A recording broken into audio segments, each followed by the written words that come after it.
Hi everybody and welcome to another video. It's Peter Zellum's Griniflix Adventure 8 and you would have seen my last two videos here about the launch of the M11 and the decision making, the pre-launch and then the post-launch thinking, the expectations, what to do, and decision has been made, and that's what this video is about.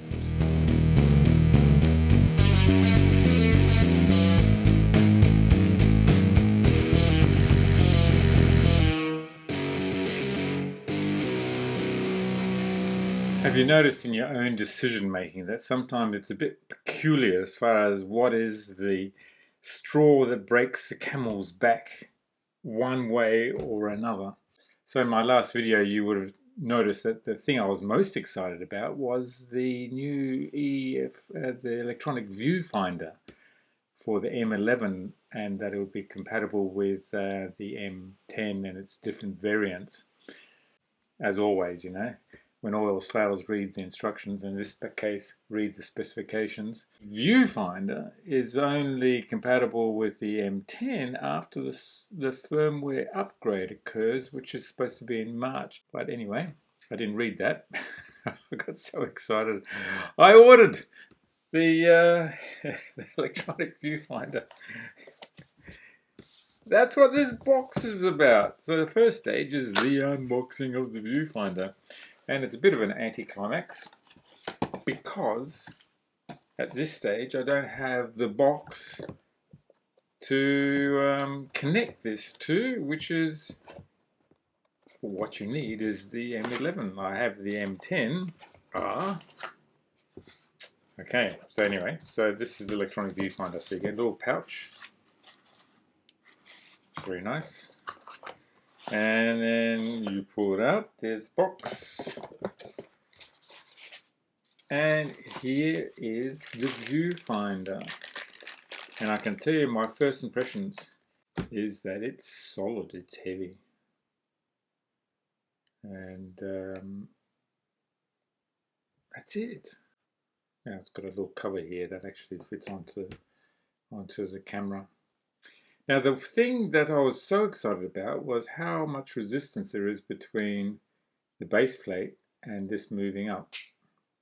And what I'm impressed about is that it's got two rare earth magnets here. I think the magnet's there.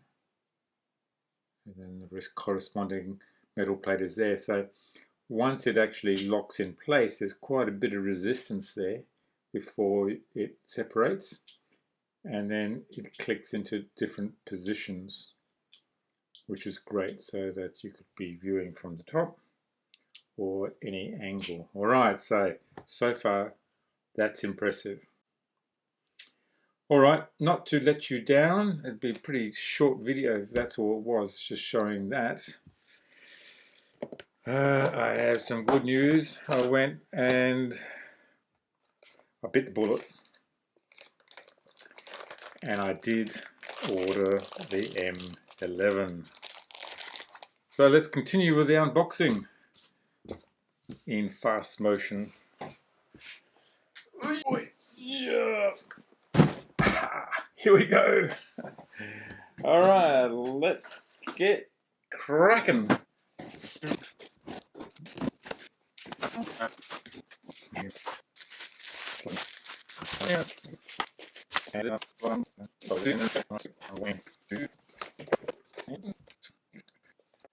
There it is. So, which one did I go for? The black or the chrome?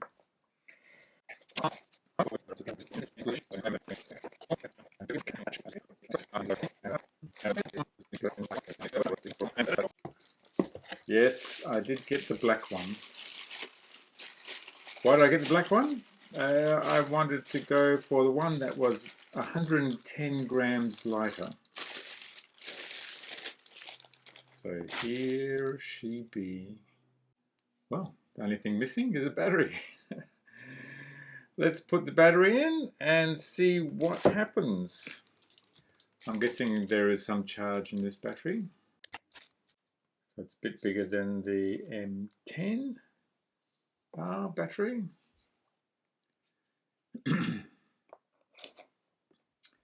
and that just clips in. And then to release it, do that, press it halfway and it comes out.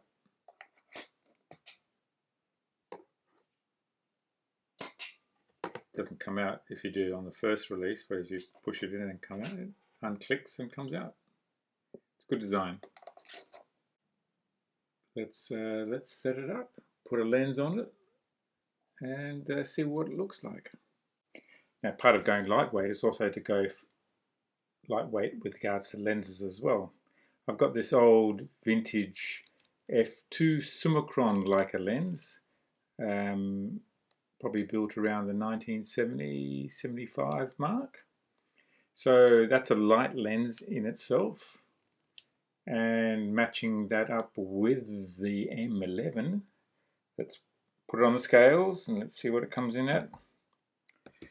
And the magic number is 715 grams, so it's not a huge amount. So 715 grams. So the camera body itself is 530 grams. 185 grams is for the lens, so it's not much at all. Alright, so as a comparison, it's not a true comparison, but anyway, the Leica M10R, in this case here I've got the I've got Summilux 50mm f1.4. Now this is the silver version, which is brass components in it, so it's actually heavier as well. So that's 715 grams. So if I take that one off and put this one on the scales, let's see what the difference is. At 1,123 grams, so take away these tags, it might come in at 1,110 grams. So that's 400 grams more. 400 grams more than this combination. So you do feel the difference. If you scale down the weight in the body, and if you scale down the weight in the lens and the choice of lens, you can actually get down to a very compact and very lightweight camera combination. So how does this compare to the Q2 in weight? Printed out the spec sheets for the Q2. Now the reason why I was interested in the spec sheets for the Q2, I did a video way back looking at can a M series Leica camera with one lens fulfill the function of a Q2. The Q2 has video, it has automatic focus, so let's just get those two out of the way. But if we eliminate the autofocus and we eliminate the video function, can you get a compact camera with the capabilities of the M series camera as an option to the Q2? So that's what this is, a vintage 35mm Summilux with the M11, and this came in at 715 grams. The Q2 comes in at 734 grams with the battery. So it's actually a little bit heavier. And then looking at the dimensions of the Q2, basically the body shape is very similar to the back of the body shape of the M series camera. But depending on the lens that you put on, the little Summilux here is really short. The Q2 with its lens, the 28mm Summilux lens, is actually the same lens length as this one here, the 15mm Summilux lens. So you can just see a comparison of the size of the cameras. Okay, this might not be of interest to you, but it is of interest to me because I wanted a compact camera, but I wanted the full function, the 60 megapixel image quality that the M11 offers, but with a compact setup, which is one reason why I love the M series cameras. One of the fundamental concepts of the M series Leica cameras is to make them compact but give you the full functionality that you would expect from larger format cameras. Alright, so the next task is actually to turn it on and see what happens. I think I need to charge it first before I continue with this project. I'm back a day later, so finishing off the installation. So what I've done is I've added on the strap that comes with the camera, the Leica strap, which is very nice. I've changed lens from my 35mm Summilux to my new, well, relatively new, 35mm Summilux Apple. Very nice. So as far as weight is concerned, it has gone up because that little Summilux, the vintage one, was so light, something like 150 grams, whereas this lens is somewhat heavier, I think about 150 grams heavier. So the total package comes in at around 880 grams, which is still light. So if I did have the M11 silver version, it would be 120 grams heavier, which would be close to 1 kilogram. So it's coming at about 880. A significant saving in weight. So this could be just the ideal setup for the best possible imagery, photography imagery with a 35mm Apple and 60 megapixel of sensor. I'm looking forward to taking some photos with this. Now, when the camera arrived, the battery was completely flat, so the charging up took a couple hours.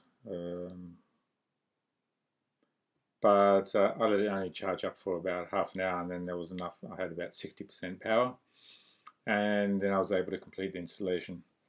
The installation, as soon as you turn it on, it asks you to actually connect up to your USB cable, USB-C cable, and that connects directly to there, and you actually connect it directly to your iPhone.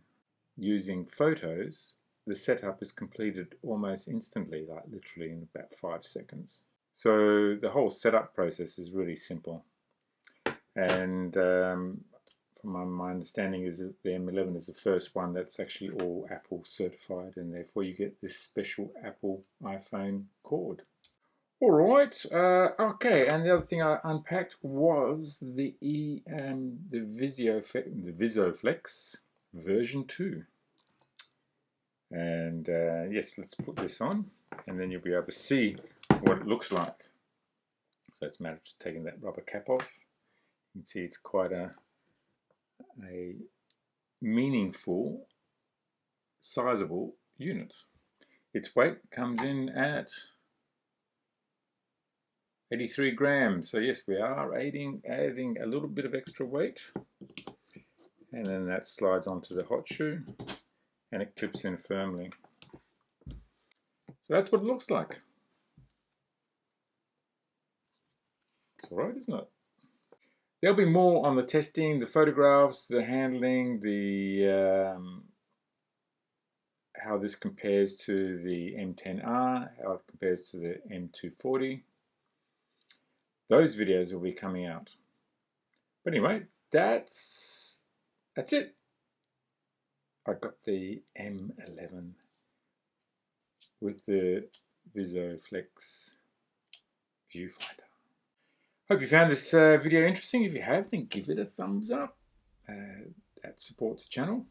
If it's the first time to my channel, you haven't already subscribed, then do press subscribe and press notifications. You'll be notified when the next video is out. More on this camera, more on taking photographs with it, checking out all the peculiarities of the camera to come. So thanks again for watching, and we'll see you on the next video. Cheers, bye.